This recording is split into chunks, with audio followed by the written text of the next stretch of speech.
मी ही चिंच मिठात बुडवून खात आहे. हे ऐकून तुमच्या तोंडात पाणी आलं का? पण ही चिंच नाही आणि हे मीठ सुद्धा नाही. हा खजूर आहे आणि ही पिठी साखर. म्हणजे मी फक्त चिंच म्हटलं तर तुमच्या मेंदूने त्यानुसार सिग्नल पाठवले, म्हणून तुमच्या तोंडाला पाणी आलं. अगदी याचप्रमाणे जर तुम्ही पॉझिटिव्ह थिंकिंग केलं तर तुमचा मेंदू सकारात्मक संकेत पाठवेल, आणि जर तुम्ही नकारात्मक विचार केलात तर नकारात्मक संकेत पोहोचतील.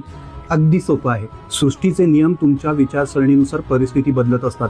जो व्यक्ती नेहमी नकारात्मक आणि निराश विचार करतो त्याच्या कृतीही नकारात्मक होत जातात.